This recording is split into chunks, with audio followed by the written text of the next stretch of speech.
everyone, and welcome back to our channel. This video is going to be part one of a few other videos that I plan on doing.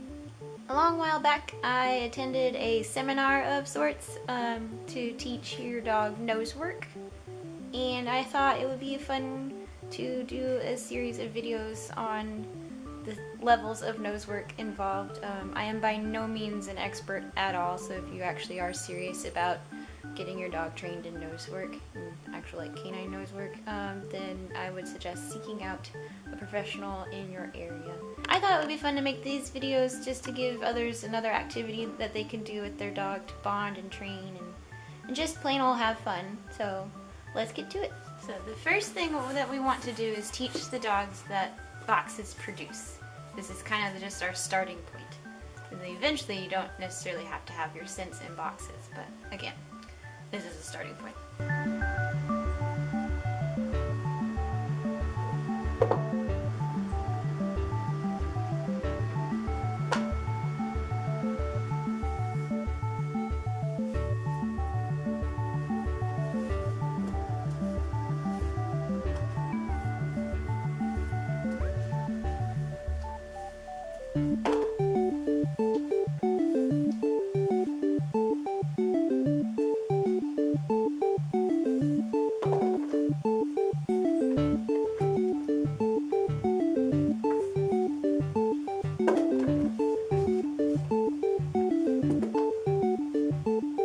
Dogs have more hesitancy sticking their head in a box, so if your dog is like that, I would suggest getting a shallow box like this. It's not too deep.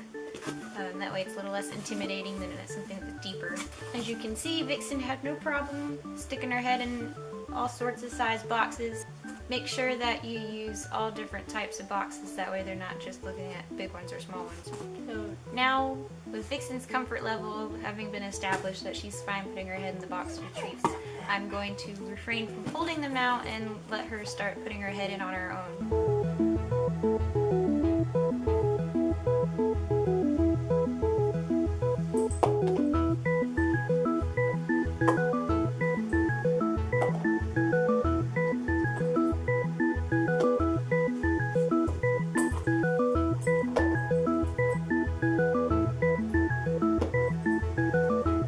They don't immediately go and stick their head in the box once you set it on the ground. That's okay. If you see them go and sniff towards it where the odor once was, go ahead and reward that, and then they will eventually get closer and closer to putting their head in the box. And now we're going to play a variant of the shell game. You want at least 3 boxes. And what we're going to do is I'm going to go take this one while she's not paying attention and go ahead and put a treat inside of it, and then toss it out on the floor. And she's naturally, because that's the one I just dropped on the floor, she's going to go and look at that box. But while she's getting her reward out of that box, I'm going to bait some of the other boxes. You don't want to bait all of them at once, because the point is for her to try and determine which boxes have the treats in them. And so periodically, as she's getting her treats from the boxes that actually have treats in them, you want to reward, like throw a lot of treats in there. Alright, this will be fun.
So if you've ever had any experience in Nosework whatsoever, I'm sure you saw plenty of mistakes, but this was my first time teaching this to Vixen, so it was a learning curve for both of us.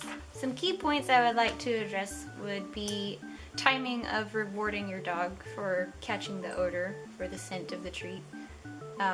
You have to be very fast, and as you could tell, I was definitely slow on the uptake quite a bit there. But just in general, you do want to be quick with your rewarding so the dog knows what they're getting rewarded for.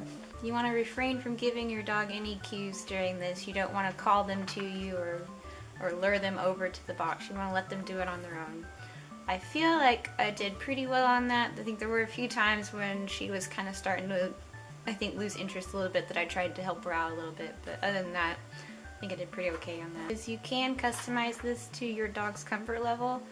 As you saw, I was kicking around boxes and just dropping them on the floor and they were making loud noise. If your dog is scared of loud noises, you certainly do not have to do that. And if your dog isn't comfortable still putting their head in the box, you can also use a lid of a box. It still has a little bit of an edge to it with siding, but it's like not, they don't feel like they're putting their head in something that could hurt them. And one final thing that I do want to point out is try not to let your dog base this more on just hearing where the treats drop, because I know there was quite a few times back there that she was definitely just listening for me to drop the treats and would then of course run over to the box that I was just near, which good smart thinking on her part, but that's just a cue to yourself as your trainer, as the trainer, that you need to be a bit quicker and a little sneakier about placing your treats. Alrighty everyone, well that is it for this video.